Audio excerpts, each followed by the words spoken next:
So, welcome back everybody. One more piece of track action left to go, and it is, as Alexi rightfully said, the second race of the day for the Racing Hondas Championship. It is a partially reversed grid for all three classes. So the ball draw that we saw, which we sadly couldn't bring you live, but was made after the podium interviews were done for our three class winners, drew number 4, which means that the top 4 in each class gets partially reversed, if I'm right in saying so. That means that we have a front row of Liam Collins and Bob Barron on the front of the grid. That should be quite interesting. See how that plays out when racing gets underway. Bob Barron, of course, has just taken his first podium in the championship after scoring 3rd on the 2-lap restart for race number 1. As for our race winner, Will Self, he will go off, naturally, if he'll go from 4th on the grid. So, because of the top 4 reversing those positions, it now means that things are looking a little more interesting all round on that side. We are getting set to go very, very shortly.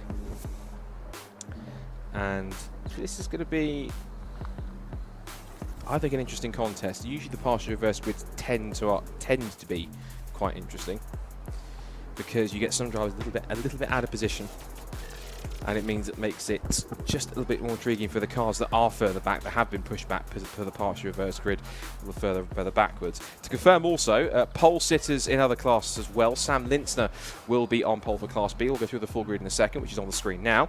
And Class C pole sitters Callum Houchin. For that grid, which sees classes A, B and C all segmented into their own grids with an exact rows gap between them, it is Liam Collins who will start on pole position with Bob Barron alongside him on the front row of the grid, Integra and EG Civic. Phil Wright starts in 3rd place. Got a couple of stories about him. A couple of other cars had some dramas, which we'll talk about in a second. Will Self, race 1 winner, getting for his 3rd of the season, have to do it from the 2nd row of the grid. Dave Buckley starts 5th, ahead of James Kiff in 6th.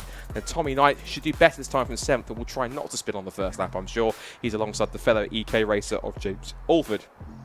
9th place on the grid is Fraser McNeil in the 2nd of the Kilted K-Swaps EG Civics, followed in the top 10 by James Allen, our single round entry scoring no points, and Anthony Allett, Kevin Talbot, which we'll talk about in a second, who retired on the final lap of the restarted race, and Dan Brown, who didn't take the restart, but when he did, when the red flag came out, he just passed Phil Wright for 2nd place and was on qualifying pace out in front. Then there's a rows gap. Then we go back to our Class B runners, again top 4 reversed, so Sam Lintzner starts on that pole position from Lewis Barker, then Ryan Cunningham, and points leader overall and in class Dan Thackeray, followed by then Sammy Milam and Duncan Holloway from Luke Crassus Menu and Spencer Fortag. And then it's another rows gap, and then Callum Houchin and Matt Rowling go backwards as well. So the 30-second board is up, so we'll be heading off onto the formation lap very, very shortly around the full 3-mile Snetterton 300 circuit here based in Norfolk. Couple of notes from Championship Coordinator Carl McKellar in terms of some of the notes that were happening earlier on from 1 or 2 issues. Now, 2 cars that we saw had problems were Dan Brown and Kevin Talbot. I also had apparently the issue that we had with Spencer Fortag was a clutch problem, which is the reason why he stopped just before Palmer. In terms of the other cars had issues, Dan Brown had to have a rapid drive shaft rebuild and swap onto his car, so he should be on the grid, which he is not. So, unless he is, he got away a little bit slow, but he is down on the grid. I was looking outside the comp box window, and I saw Kevin Talbot go past, but not Dan Brown for a split second. So Dan Brown is back out there with a rebuilt and sourced, swapped over drive shaft. As for Phil Wright, apparently he has a mystery light in the dash giving him some concern, so watch out for him to see if he can last the race from 3rd on the grid. And Kevin Talbot, who is on the grid, you might have seen the bright green DC5 Integra. It's just coming into the top of the shot on the screen if you're watching on my live stream, just weaving from side to side. There's hopes they've fixed the issue. He's apparently had some left front suspension problems all day long. We understand that potentially the issue that he had was related possibly to that. It was getting worse and worse, and then he pulled off. So that could be something that could be an issue if it continues to develop further and causes him a problem in race number 2. For the Class B victory, well, Sam Lintzner might have a good chance here to get a good start, but we know how quick both Ryan Cunningham and Dan Thackeray are. They've been the 2 pace setters in the championship in Class B for the entire season so far, really. So, and Dan's only failed to win 1 race all season, so I wouldn't put it past Dan to pick his way through from 4th on the Class B grid. One driver I also want to watch out for as well is Tommy Knight. I think he's got enough pace in him to get himself up there to potentially challenge for a podium. He had that spin, if you didn't watch earlier on or weren't watching around the circuit, or another part of the circuit around here when you didn't, at the start of the first race, end of the first lap.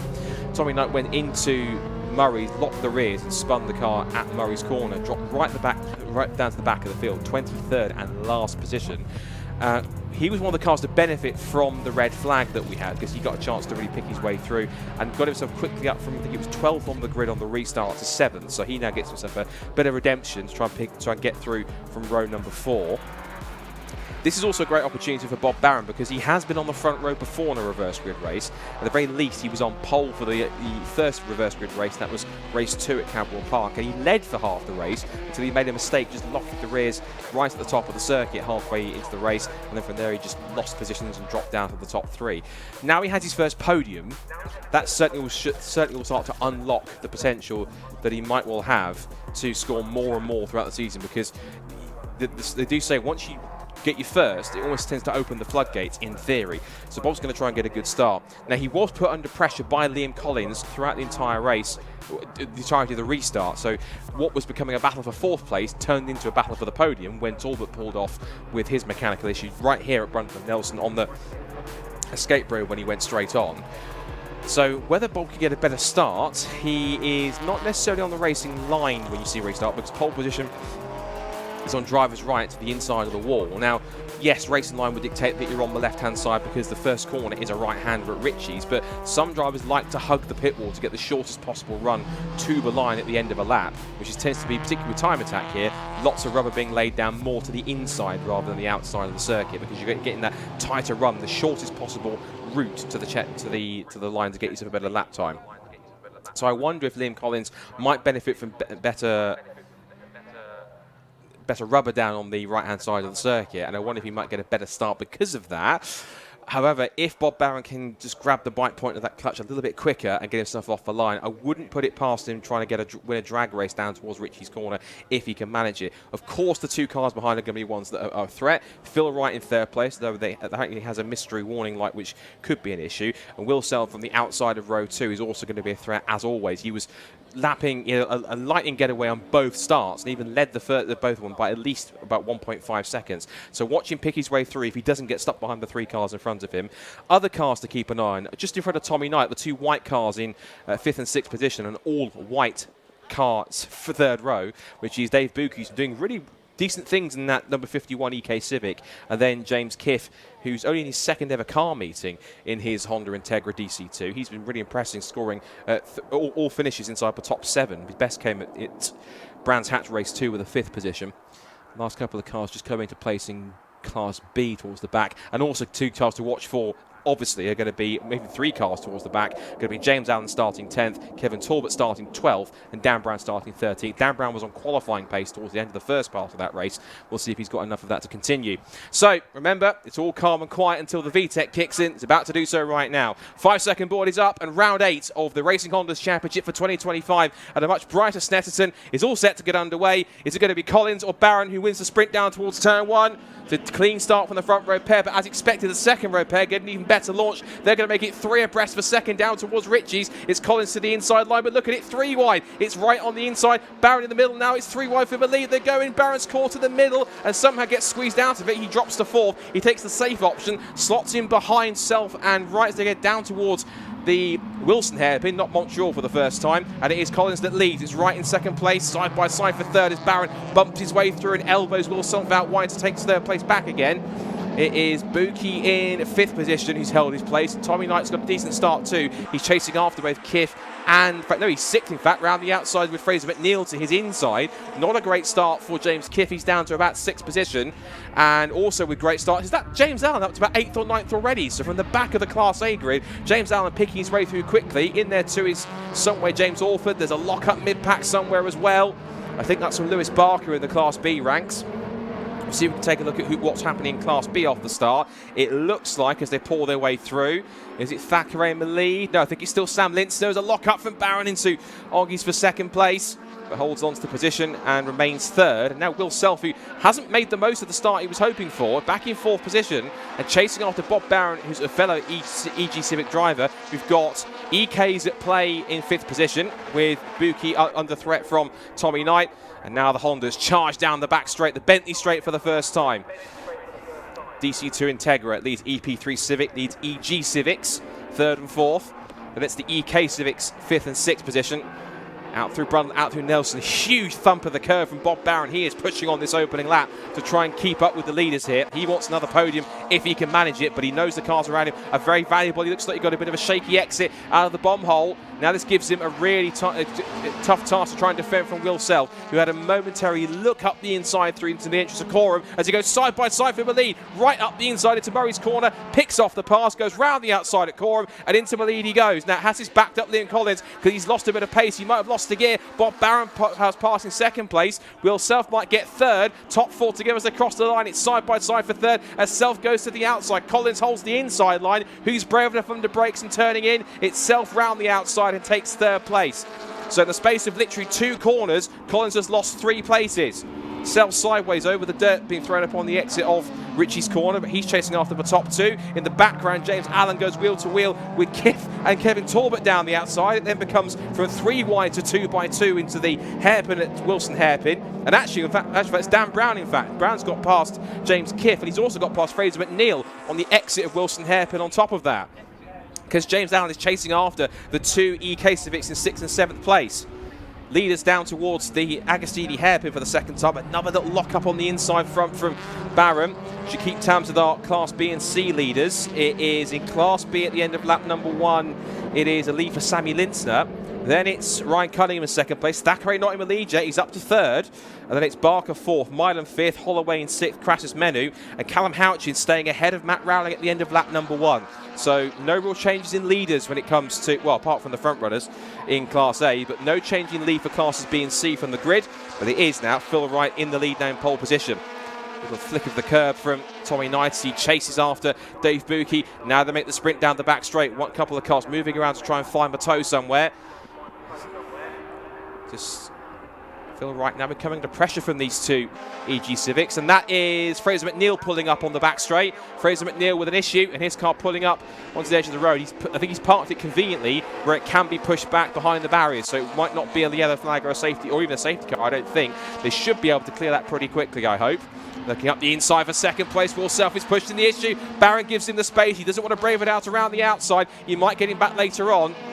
And Barron slots back in behind him now. Self is up to second place. This is almost a repeat of race 1, but it's now roles reversed. It was Wright doing the chasing of Self. Now it's Self chasing Wright for the victory. Just over 10.5 minutes to go. 2 laps in the books now. So Wright, Self and Barron. Top 3 covered by 1.1 seconds. Self is going defensive. He's not comfortable being on the racing line to defend from Barron. He knew that Barron might get him in the tow and come back at him in the slipstream. Still 4th place for Collins, 5th place for Buki, still been chased down by Knight, and he's got 2 very feisty black Civics behind him. That's James Allen and Dan Brown, with Kevin Talbot going with them. He's only 7/10 back as Barron runs wide on the exit over the AstroTurf at Wilson Hairpin. For Class B, still Sammy Linston leading the way, Cunningham second, then it's Thackeray, Barker and Milan the top 5. And in Class C, it is still Houchin versus ahead of Rowling, gap between them 0.2 of a second. So that might have changed by the next time we see it, or the next time they cross the line. Down to Agostini, challenge on for 5th. This is now Buki defending from Tommy Knight, who are frustrated trying to get past, but they're stacking up behind them as they go wheel to wheel. Tommy Knight was right there on Buki's right rear wheel, but he's not close enough to pull alongside. Tries to get better traction, forces Buki to try to go to the inside to defend. And here comes Dan Brown thinking, excuse me, you 2 battling, but can I come through, please? And I think we see a bit more preoccupied to try and get through. And I think Brown thought about making a move to try and just prise the door open, but he had to take 2 bites at the apex to turn in and hold the place. Out of Williams onto the back straight, little bounce around from Knight. That car still bouncing around a bit. He mentioned after practice that the car was hopping around quite a lot. I think, not sure if there's yellow flags on down the back straight, because the yellow EG Civic of Fraser McNeil that pulled up a lap ago is still there.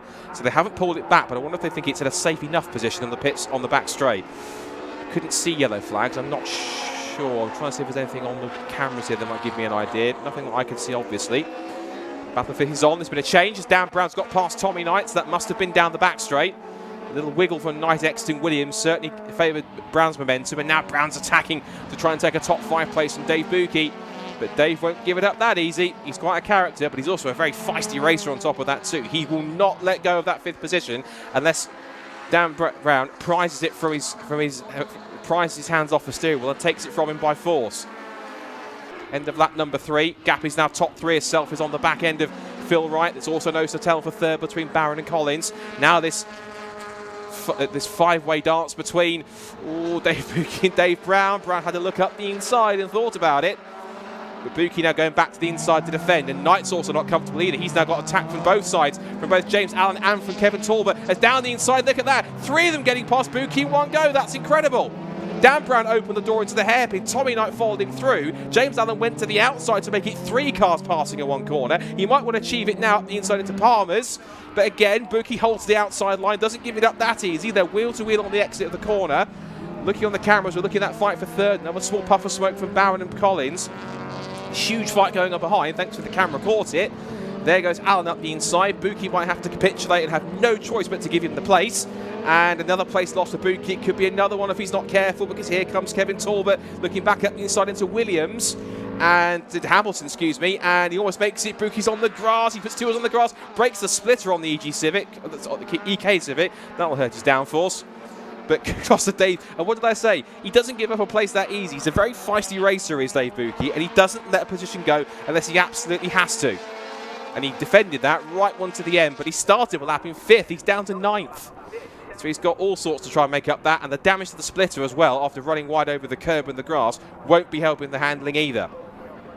Less than 7 minutes to go. Challenge on for the lead. I think that was also having a little peek up the inside into the bomb hole on this lap. He tried it as they come through Coram. This car just moving around a little bit as he turns in through the first pot. This almost never-ending right-hander.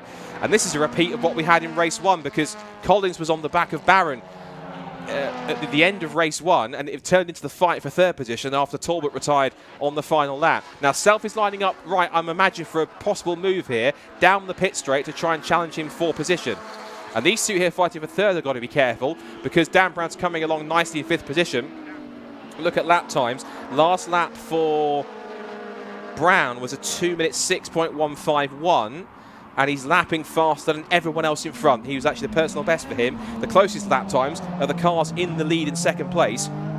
They did a 2 minute 5 for Wright and a 2 minute 6.3, 2 minute 6.5 for Wright, 2 minute 6.3 for Self, and then the 2 cars battling for 3rd did 2 minute 8.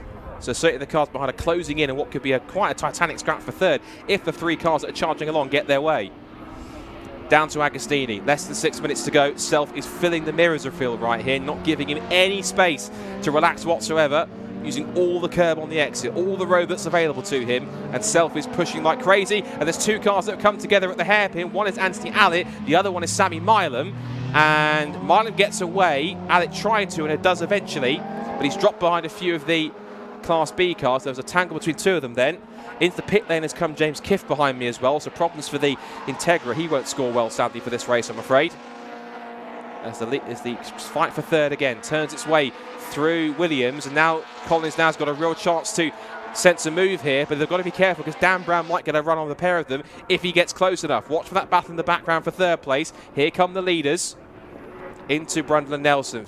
Phil Knight, again, 2023 champion, proving why he's a champion, holding on to that place as much as he can. They sweep through the shot. What about 3rd, 4th and 5th? They're all thumping the curb, but Barron holds on for the time being. And Tommy Knight's charging along as well. He was just flashed through the shot in the background. He's in 6th position. His last lap was a 2:07.536. He wasn't as quick as Dan Brown, but again, he's still quicker than the cars in 3rd and 4th. And now it's side by side. It's Dan Brown. He's interrupting Collins' battle with Barron. Up the inside he goes through Coram. They're wheel to wheel for 4th place. And now the best of forward defence is attack. Up the inside goes Collins. Forces Barron wide. He's over the curb on the exit. Here comes Dan Brown with a straight line drag race. The 2 EG Civics here going to be wheel to wheel down the pit straight. And even though Barron has the toe on Collins, it's not enough. They're going to go down the pit straight. Collins throws the block. It's going to make it almost 3 abreast down towards Ritchie's. It is almost 3 abreast. Collins on the inside. Barron in the middle. Brown on the outside. Can he get the undercut? The answer is no. And Barron holds on to the place. Meanwhile, for the leader, change down at Wilson Hairpin. Self up the inside. It's all going. Race number 2 here at Snetterton. Fantastic.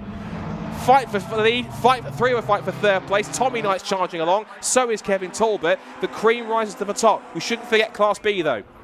Shouldn't forget them. Class B, Sammy Linster still leads, but Dan Thackeray just half a second behind him in 2nd place in class. Cunningham is up to 3rd. Then it's Barker in 4th position. And Sammy Milam, even though he did have that spin, still holds somehow 5th position in class. Class C, I should mention also, is Houchin still ahead of Rowling, and the gap between them is 1.7 seconds. So the newer FN2 Honda Civic holding off the EP3. There goes James Alford. I think we're looking back for our Class B runners to see where they are. Just coming through the shot any moment now. Watching on the screen, they just came through for a second. They're flicking into shot. There they are. Here's our Class B contingent. Now, Dan Thackeray charging after Sam Linster, who was on the class pole since the start of the race. He's helped the race lead since the starting class here. I think for the first proper time he's defending, but Thackeray locking up into Agostini won't help his cause. Tighter exit. Thackeray holds on to the place. Also, as well, I can see that Lewis Barker's giving Ryan Cunningham some headaches here in 3rd place. We'll keep back to that in a second. Now look at this. You've got practically all 6 or 7 cars battling for position. This is the fight for 3rd only. There go the top 2 through the shot. It's now Collins back up to 3rd. It's now Brown 4th. Barron's dropped back to 5th. Tommy Knight's right behind him in 6th, and also closing up quickly is Kevin Talbot. Out through the bomb hole. How much would Dan Brown love to seal off the winner? Seal off a very difficult weekend, a tricky weekend of ups and downs, with a podium, especially after that quick drive shaft rebuild the team did for him in the last couple of hours. He would love to get a podium. He puts 2 wheels onto the EG Civic, hopping the curb at Murray's. He is pushing like crazy. Down the pit straight they go then. What about the battle for 5th place behind? Because Bob Barron, I think, was under big pressure from both Tommy Knight and Kevin Talbot closing in. Watch for the blue Civic in the background. He's looking for position. There was Dan Brown up the inside. Dan Brown was going for 3rd place up the inside at Ritchie's. When you look, there's so much action to look at. There's so much going on, and Brown has got through. So a big dive up the inside into Ritchie's. Brown makes the move. Now you see Tommy Knight attacking Barron. Barron's also coming back at Collins after he must have got out wide. Little tap in the tail. I'm still here for him. Can I come through, please? And he throws the block on Tommy Knight as well, thinking, come on, Bob, give me some room here. He looks up the inside again into Palmer. Oh, sideways again for Bob Barron. Lots of oversteer in that EG Civic, and it's not helping him at all here. Better momentum off the corner for Knight. Barron doesn't go defensive straight away. Here comes Knight again thinking about it. Another lock up all the way into the apex. The corner goes out deep. The car's bouncing around on the exit. Again, 3 wheels. Here comes Knight on the exit now. Is it a drag race? If there is a drag race, Barron wins it, but only just holds on. Now, I think with lap time left, are we going to get just about 1 more lap? We might well do. We'll have to wait and see. They crossed the line with, what, 2 minutes, 15 seconds to go. I think they're going to get 1 more lap, because a lap time, the top lap times here are 2:05s and 2:06s. So I think we're going to see 1 more as Barron gets very sideways again. He almost loses it. How did he catch that? Tommy Knight had to lift out, and it's 2 places with the price of 1 for Kevin Talbot. That's the easiest overtake he's made all weekend. Barron got very sideways. Knight had to back out of it to not make contact, and Talbot said, cheers, boys. I'm just charging straight past. Fantastic. That's 2 for the price of 1, and Kevin Talbot gets a free pass into the top 5. So there he goes, and that's Liam Collins. Liam Collins has got a problem. Maybe that's mechanical or damage, I can't quite see. I don't want to say, has he lost a wheel? Has Liam Collins lost a wheel? He might well have lost a whether he has not, I'm not sure, but the car's pulled up and it didn't look like there was a wheel on the left front. How very bizarre. It's all kicking off in the last couple of minutes here in Racing Honda. This is why it's one of the best championships in the country, because the action is non-stop and guaranteed from start to finish. So whilst the Class A leaders go through, it's now Dan Brown in 3rd place. Talbot's up to 4th. Tommy Knight is now still 6th behind Bob Barron. He still holds 5th position. Back to Class B, we should mention. Dan Thackeray has taken the lead, so he is now in front of Sammy Linster. He's on course for another class win. Then it's Cunningham 3rd, Barker 4th, and Milam in the top 5. And for Class C, Rowling now ahead of Houchin, and the gap is now just under half a second. Barron really ragged on the exit of Wilson Hairpin, and this gives Knight the opportunity to get through. Meanwhile, the leaders are into Agostini for the final time, and Phil Wright still chasing hard after Will Self. Will Self will take his 3rd victory. Just noting also, seeing out my commentary box window as you watch the battle on screen here, it's tight between, looks like, I think, Cunningham and Barker for, I think it looks like, 3rd in Class B. If we can pick that up on the cameras, that would be pretty decent. Still watching this fight for 5th, though, between Bob Barron and Tommy Knight. As there goes Talbot. There goes, in the foreground, went Dan Brown in third place. He'll be glad of a podium finish. But Will Self, I said to watch for him from the second row of the grid. Both of those cars that were on the second row definitely were the ones to watch after they got the best starts. They managed to almost make it 4 abreast down towards Richie's corner for the first time. Just possibly hanging back to see where our Class B cars are on the live stream if you're watching. We're waiting. Something will appear in a second up at Williams' corner. There goes James Allen. Was that James Orford, I think, went through? Yeah, that was Orford in the EK Civic. What about the Class B leaders? They're going to come through shortly, I hope. Yes, there they are. There's Dan Thackeray.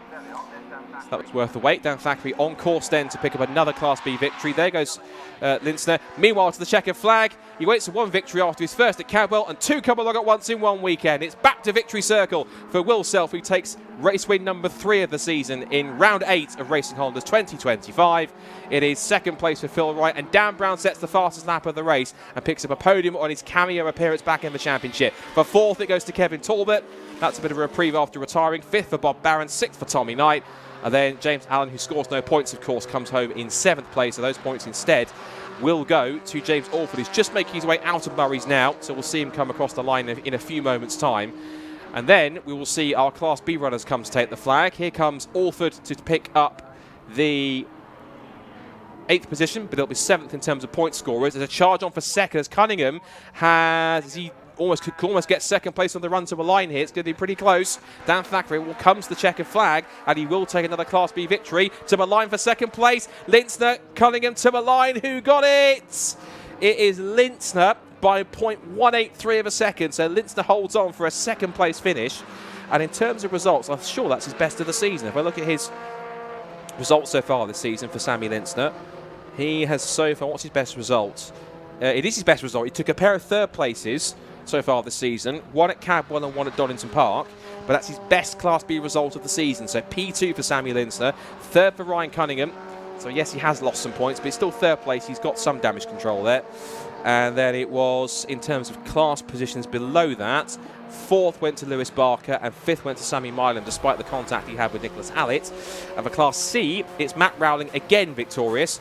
And he comes across the line with a winning margin of 1.9 seconds over Callum Houchin. There are our Class C winners just coming across the line in shot now. Well, talk about entertainment. Racing Hondas delivers yet again, and Will Self is the man on the top step of the podium in Class A and overall, and he wins once again his 3rd win of the season by 1.2 seconds from Phil Wright. And Dan Brown, in his 1 and only appearance of the season, well, he reminds us all why he's reigning Class A champion. That is 3rd place and a trophy to take home. Kevin Talbot charges through to 4th ahead of Bob Barron, who was all over the place and more in that race, as was Tommy Knight in 6th, and James Allen 7th, but scores no points as a guest entry, and then it's James Orford in 8th.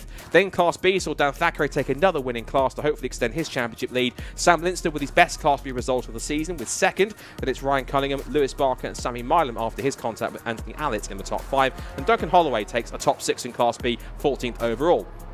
Then Luke Crassus-Menu comes next in 15th. Anthony Allett recovered to 16th after the contact with Milam. Then it's Matt Rowling, who wins Class C once again by about 2 seconds or so by Callum Houchin in 18th overall. And the cars we lost in that race were Liam Collins, Dave Buki, who must have pitted or had an issue after he ran wide and broke his front splitter, James Kiff, who came to the pit lane with issues, and Fraser McNeil, who pulled up on the back straight of the Bentley straight early in the race as well. And breathe.